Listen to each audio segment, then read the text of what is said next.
Hello everyone, today's topic is state management in React components, and we're going to cover Redux and a special library called Redux Toolkit that will make the Redux implementation much easier. I will start with create React app template with a TypeScript preset, and here is a Redux Toolkit website where you can find useful information, and I'm also going to use JSON placeholder API for some requests to the server.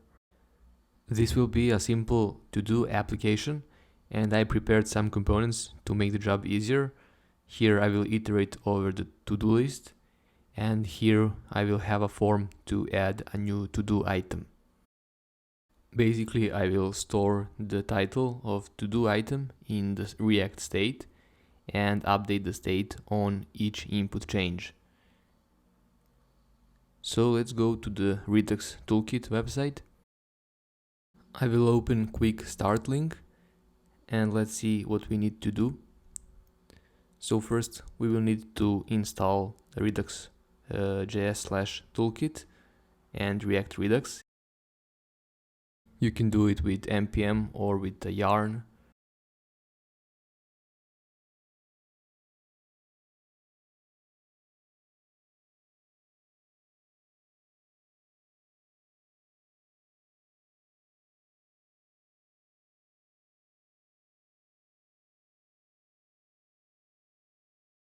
And let's go back to the Redux Toolkit website. We can go to usage guide and see what is there. And maybe even better if we open the link with the TypeScript. So we have here some code snippets that we can use in order to configure our application store. So let's go to the beginning of the page, and here is a quick start. We don't need to install types/React Redux module because it will be already integrated with React Redux.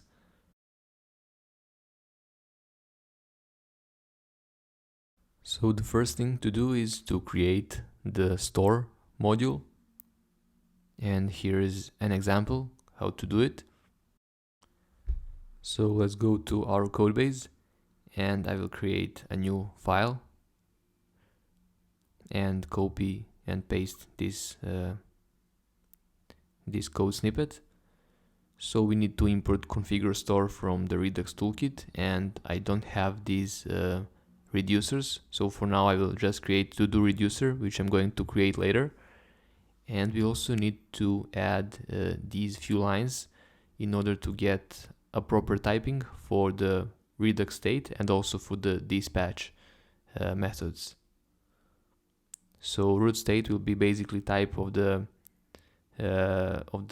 object that we get from the store, and that is store.getState, and app dispatch will be a type of the dispatch function that we also get from the store.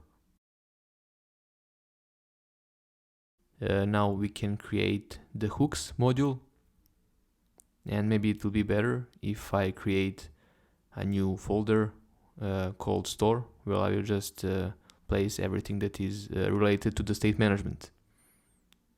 So let's move store into store.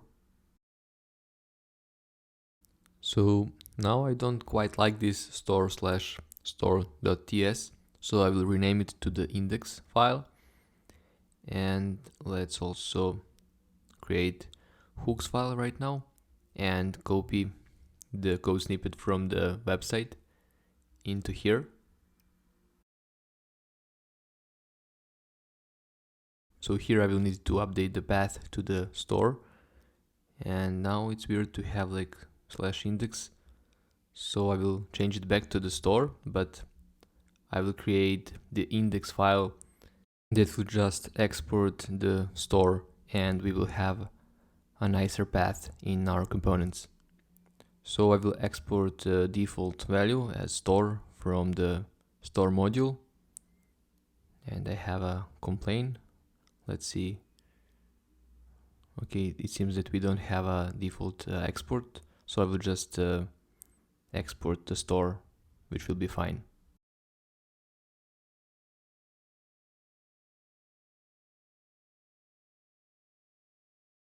So the hooks module will basically create two new abstraction hooks that will just wrap useDispatch and useSelector in order to have a proper typing in our app.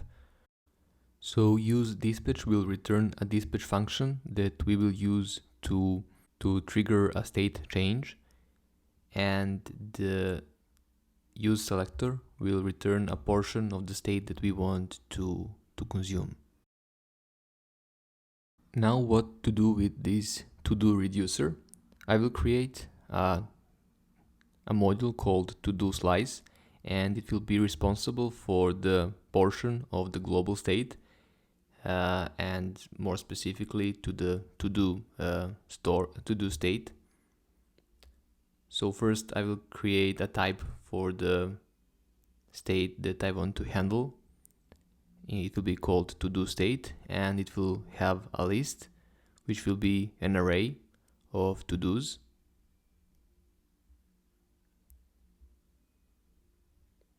So I will also need to create a to-do type. You can also do type or interface. It is the matter of preference. I prefer to use interface for the object-like structures. So to-do object will have a title and a completed flag.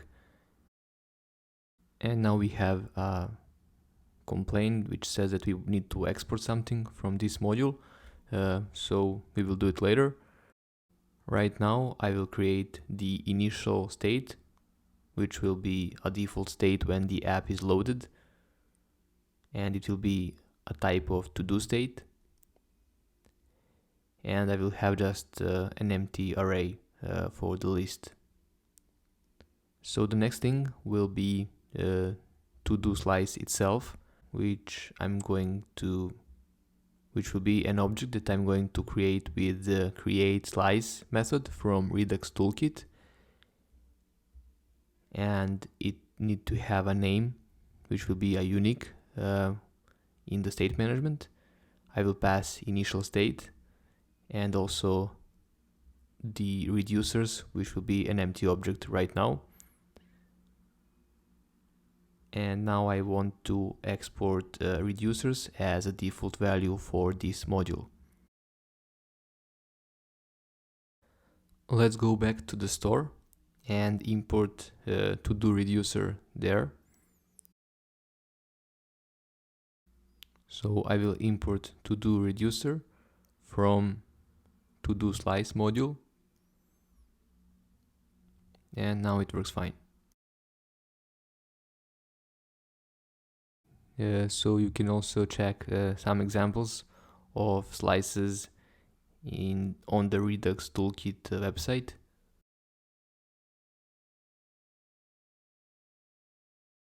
Now let's try to update to-dos component and make it read to-do list from the Redux store. First, I will create a to-dos variable and use app_selector hook in order to get the list state inside the to-do slice. So I will need to pass a callback function, and it will have a state argument, and then I will need to select the list from to-do state. If you're going to use this selector on many places, it will be better to create a helper function for that. And now we can iterate through to-dos and display list item for each of them. And don't forget to provide a key property, and I will display title for each to-do item.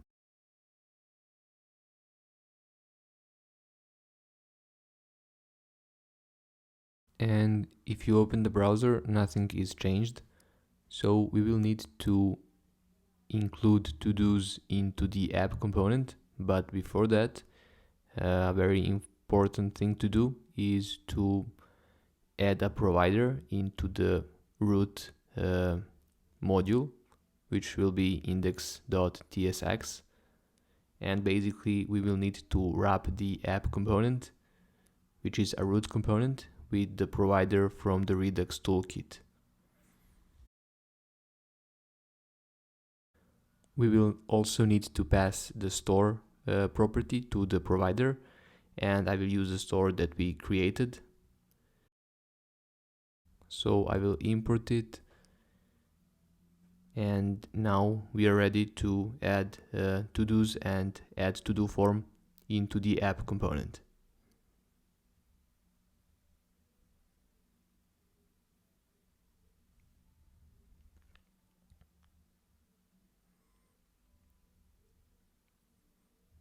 To-do is not defined, so let's import it, and we can also remove the logo, and now it works fine. We replace the template, and basically we don't have any to-do item right now, so we cannot see anything.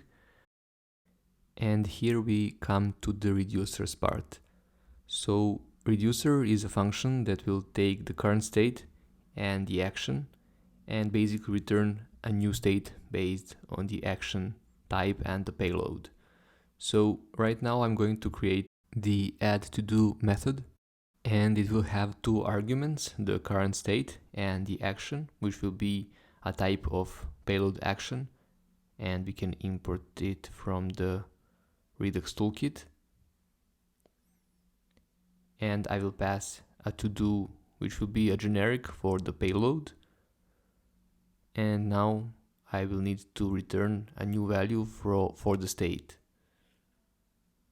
So the state list will be updated with the new to-do item. So I want to create a new array of the current list and append a new to-do item, which will be in the action payload. Now let's export the add to do action, and I will be able to access it from the to do slice.actions. And now we are ready to use this action in the components. So I will use it inside the add to do form component. So I will use app dispatch in order to get a dispatch function, and I will create a submit handler, which is going to be triggered on submit event.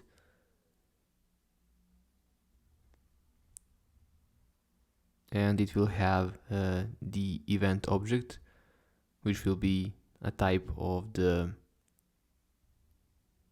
React form event, and I will pass HTML form element as a generic, and I want to prevent default behavior, and when the user clicks on the submit button, I want to dispatch add to do action, and I will import it from the to do slice. And I will also need to pass some parameters, and you will see that we have a payload, which will be a type of to do, which we specified here. You can also open the type and check it yourself to see how it is implemented. And let's pass the title of to do, which will be new to do title, and the completed will be set to false. So let's open the browser and check the changes. I will add a to do item, which will be learn React, and it will be displayed in the list. Now when the form is submitted, I would like to make the input field empty again.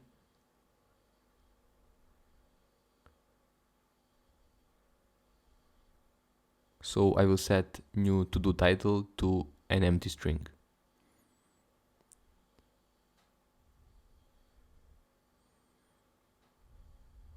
Now, instead of having just a title in the list item, I would like to add a button that will make a to-do button completed when the user clicks on it. So first I will wrap the to-do title inside of the span element, and below that I will add a button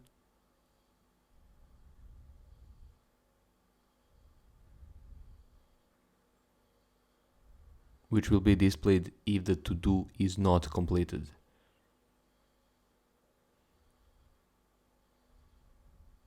And the button will have text complete. And now when the user clicks on that, the to-do item should be marked as completed. So let's add a mark as completed action.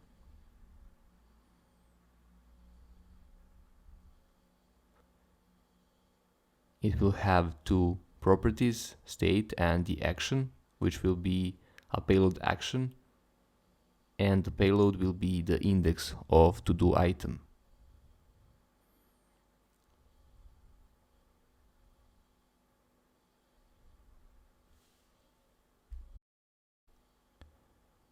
Now I will iterate through the array with the map method,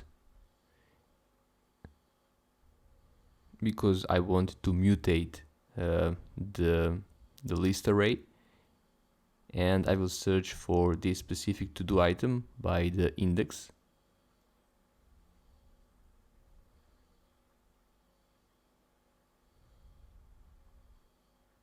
And if there is a match between the to-do index in the parameter and index in the map array, then I will mark that to-do as completed.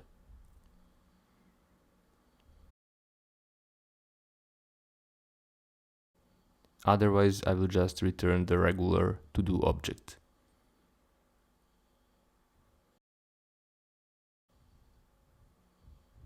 So now we are ready to use this action. So I will first import dispatch method, which will come from the useAppDispatch hook. And now I will assign onClick event listener to the button, and I will create the complete to-do method. It will have the index as a parameter, so I will just call it inside of the onClick event handler.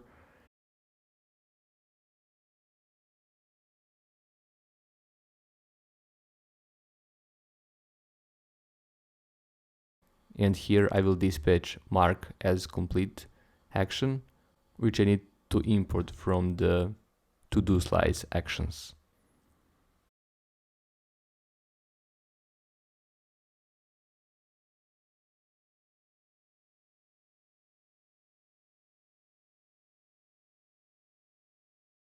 And now it should be ready. I would also like to mark the completed to-do somehow, so I will add text decoration and line through. Otherwise it will be just none.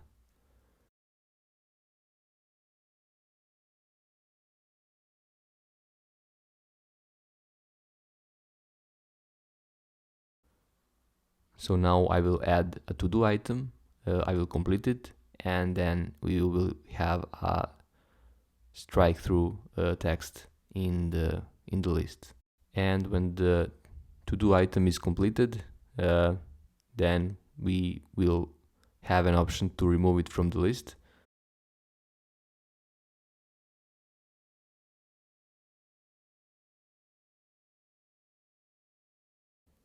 I will do ternary operator. So when to-do item is not completed, I will display complete option. Otherwise, the remove button will be displayed. I will do the same change. I I will create remove to do method and pass the index of the to do item. Now I will create the method and dispatch an action which I'm going to create inside of the to do slice.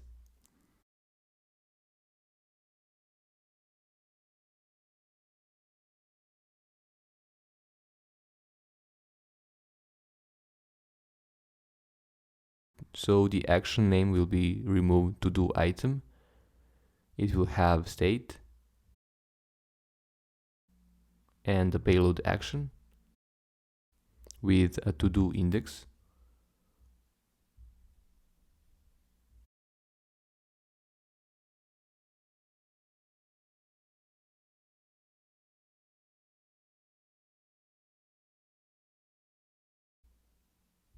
And now I will use filter method and exclude to do item with this specific index provided in the parameter.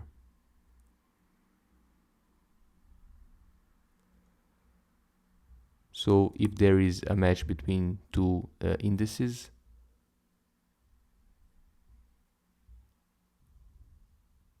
I will return to do.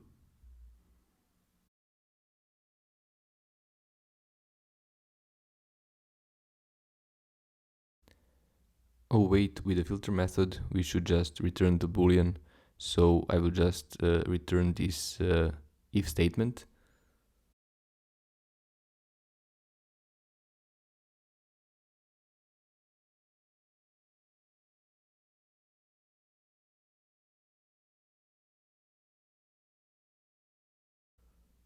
And I will export the action so I can use it in the component. And now here I will dispatch the action with the to do index in the parameter.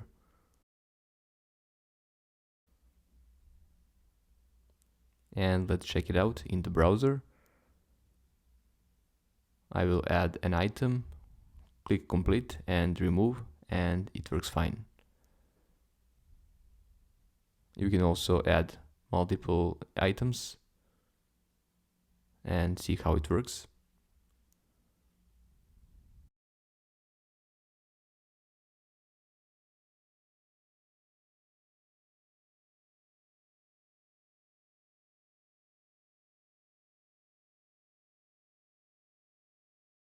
Now let's say that we want to fetch some data from the server and populate the to-do list state. So let's go to the JSON placeholder website, and here will be the endpoint that we want to use in order to get to-do data, and it will have title and completed as we already have in our app.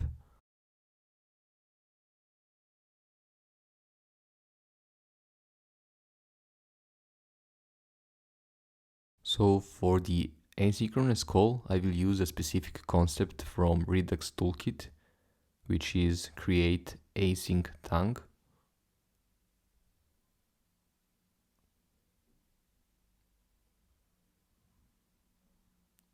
So this function will take two parameters.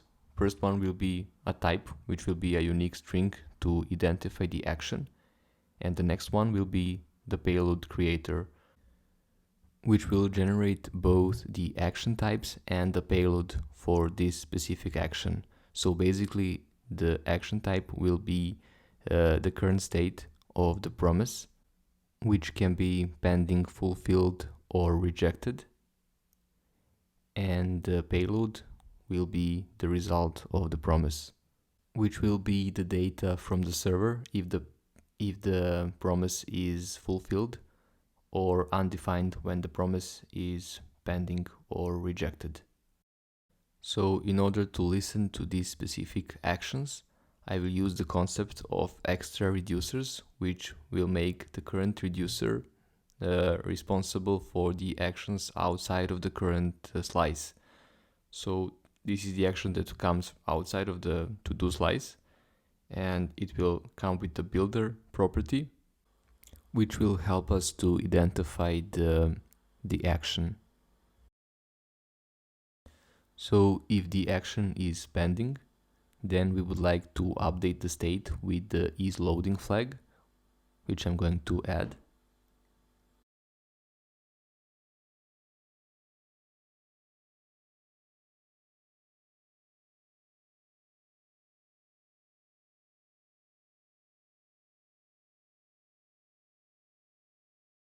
So in the initial state, isLoading property will be true, and I will also add it to the interface todo state.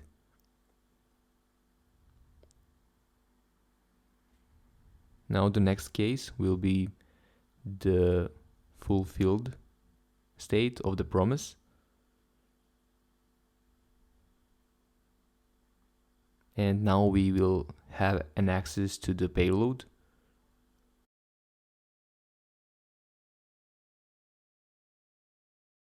So I will add the action in the parameter of the callback.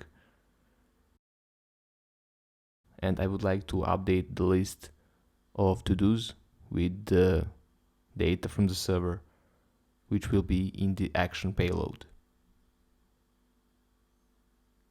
So this payload is not typed, so we can change that.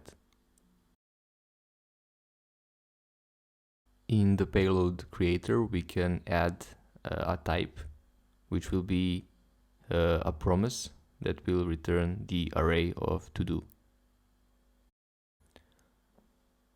Or maybe it can be even better if we write to return the promise of the list that is inside the to-do state. So now when we hover over the payload, it will say that it will be the array of to-do items. So now we can, because it will return a huge amount of data, I will return just the first 10 of them. And I want to update isLoading status to be false. Now we can also add another state, which will be the rejected. And I will just set isLoading to false, but you can also update the state with the error messages and error statuses.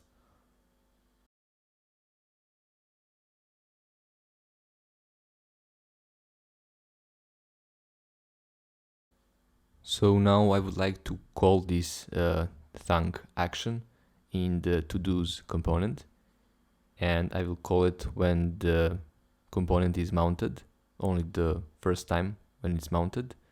So the dependency will be empty, and here I will call, what was the name? Fetch to do async, and I will export it.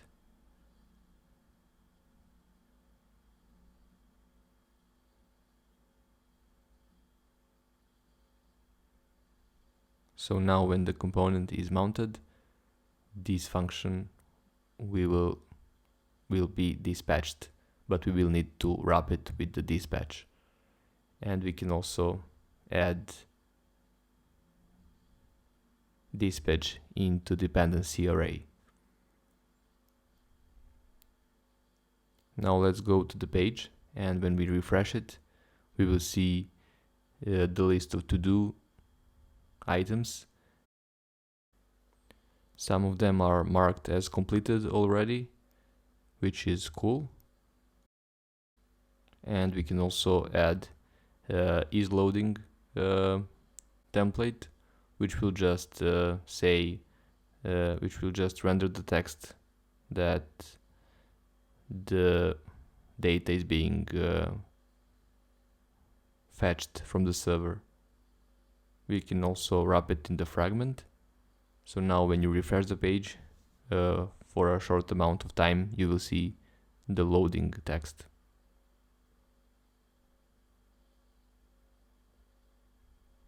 Yeah, so this is pretty much it. Thank you very much, and if you find this video useful, please share it and subscribe to my channel.